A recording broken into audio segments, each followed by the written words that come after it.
友们好，从这期开始，我们的晋东南探古之旅将进入山西晋城。今天介绍有壁画界清明上河图之称的开化寺和北魏时期的羊头山石窟。开化寺位于晋城下属高平市陈曲镇的舍利山腰，舍利山山高林茂，满目苍翠。开化寺创建于北齐武平2年，初名清凉兰若。晚唐重修，由高僧大愚禅师住持。唐昭宗时期，唐王朝已经虚弱不堪，朝不保夕。大愚禅师作《新王状奏六贼表》上表唐昭宗，得到了唐昭宗的赞赏，特赐土地100顷，祠布38道。于是大愚禅师名声大振，香火日盛。大愚禅师圆寂后，弟子们于后唐同光3年在寺院东南建造了一座木塔。此塔为开化寺现存年代最早的建筑，位于现在停车场的东部，采用单层亭阁式造型，底设须弥座，屋顶近于4坡攒尖形式，中央设交叶石雕，塔两侧镌有僧人和妇人浮雕。北宋天圣8年，清凉兰若寺改额开化禅院，易名开化寺。宋代重建大雄宝殿，殿内绘制壁画。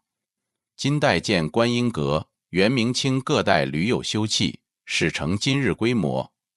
开化寺因年代久远，古朴典雅而久负盛名，位列高平市14寺之冠，2001年被列为第5批全国重点文物保护单位。从停车场到开化寺，需要走上高高的台阶。寺院坐北朝南，2进院落，寺前为2层楼阁式的大碑阁，兼作山门。山门两侧为近年所建的钟鼓楼，形如方亭。进入寺内，一进院大雄宝殿居中，两侧是廊房。2进院内主殿为严法堂，左右为3大侍殿和地藏殿，整个建筑规整对称，与山势相融。开化寺内最早的建筑是大雄宝殿，建造于宋神宗熙宁6年，当时正处于王安石变法期间。大雄宝殿居院内中央，建筑在高1米多的砂岩石台基上。大雄宝殿有3大特色：一是建筑，2是壁画，3是彩绘，堪称3绝。殿身面阔3间，进深6船，平面正方形，单檐歇山顶，铜板布瓦盖顶，上施琉璃集饰和稳寿，举折平缓，出檐深远。柱头铺座采用的是5铺座单超单昂加昂形耍头，有普拍方，没有补间铺座。前檐的檐柱上刻有施主姓名和年月题记，为该殿提供了确凿的记载。殿内6船浮梁架，掣上露明灶，4船浮对后乳浮通檐用3柱，整个建筑充分显示了宋代精巧秀丽的建筑风格。殿内梁方斗拱上的彩绘更是稀有之作，是我国目前保存最为完整的宋代彩绘。所绘古前文、海石流、龙牙蕙草等，与北宋颁布的建筑专著《营造法式》的作文样极为相似。大雄宝殿内东西北3面满绘壁画，共88.2平方米，绘制于宋哲宗元佑7年至绍圣3年，用时5年，是中国现存宋代壁画中面积最大、独具特色的珍品。北壁土墙和壁内石柱上留有画工题记2处，记录了壁画的绘制年代、画工姓名，是一位名不见经传的民间画匠郭发所绘。出于壁画保护的目的，大殿内已经禁止进入。开化寺和中央美院合作，在大殿前的东西配殿内复制了壁画，游客可以在那里欣赏拍照。壁画现被命名为清凉图，东壁为佛经故事，用连环画形式绘成，残损严重，部分经后人补绘过。西壁大体分为3组，构图形式也大体相同。中间一组为说法图，南面及北面一组是佛经故事。开化寺壁画东西2壁较为清晰，后檐墙壁画明显有过水的痕迹，也证实后檐曾局部坍塌。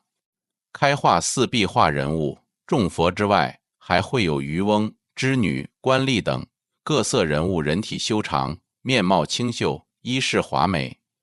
画面中的服饰、冠带、器皿、兵器、刑具以及亭台楼阁等各种建筑，形象地反映了宋代的社会风貌。在开化寺大雄宝殿的前方，竖有一通北宋大观4年的功德碑，碑文叙述了开化寺大雄宝殿壁画的绘制过程。碑上的字是高平市丹水一位名叫崔敬的进士及王羲之的字而成，所以该碑又叫集字碑。我们所熟悉的《清明上河图》，时间略晚于开化寺清凉图，同为北宋时期作品。《清明上河图》是一幅反映市井生活的画卷，而清凉图表现了王公府邸内的佛事场景，同样是近1000年前中国社会生活的缩影。将清凉图称为壁画界的清明上河图并不为过。金代开化寺在大雄宝殿后院东北角建造了一座观音阁，保存至今。此阁共设2层，底层以石墙封砌，内藏石室，拱券门内有一泉眼，号称舍利泉。上层为3间悬山顶木构建筑，前廊2次间中间各加1根石柱，阁为5间。金黄统年间，在高平任县令的王庭直将大愚禅师所作的新王状奏6贼表刊刻于石，镶嵌于观音阁的西墙上，保存至今。前廊的石柱上还留有金元时期的题记，还有官员们到此一游的记载。1949年之后，开化寺已无僧人，原有建筑大多改为村民住宅，大殿用作粮食仓库，白衣大士殿用来饲养牲畜。离开开化寺，我们驶往羊头山。羊头山横跨长子、上党、高平3县，也是泽陆2州的分界地。因山顶有一块天然巨石，与羊头相似而得名。传说神农炎帝曾在羊头山尝百草，教民农耕，后来他中毒身死，就葬于高平市神农镇庄里村。至今这里仍有一座炎帝陵，陵内有明万历39年所立的炎帝陵石碑。高平市当地政府为发展旅游，搞了一个羊头山炎帝文化风景区，但到这里来的游客实在不多，30元的门票常年8折。羊头山在北魏孝文帝太和年间就建有寺院，寺院原名定国寺，北齐时改名弘福寺，隋末寺废，唐武则天天寿2年重建，名为清化寺。新建的神农庙里保存有那时所立的泽州高平县羊头山清化寺碑。羊头山石窟位于羊头山南麓，是清化寺的附属体，开凿于北魏太和年间，北齐、隋唐屡有建造。它的奇特之处在于其石窟是就着山腰至山顶散布的巨大砂岩雕凿而成，大小不一。不论是从开凿时间还是从地理位置上看，羊头山石窟均居于大同云冈石窟和洛阳龙门石窟之间，兼具云冈石窟和龙门石窟的特点。羊头山现存石窟9个，其中包括40余个洞窟和多处摩崖造像，总计造像至少在10000躯以上，因此羊头山又有万佛洞之称。此外，还有石塔6座，造像塔1座。在半山腰的清化寺遗址主殿，还存有3尊唐代石雕佛像。我们一起看看这些石窟的现状。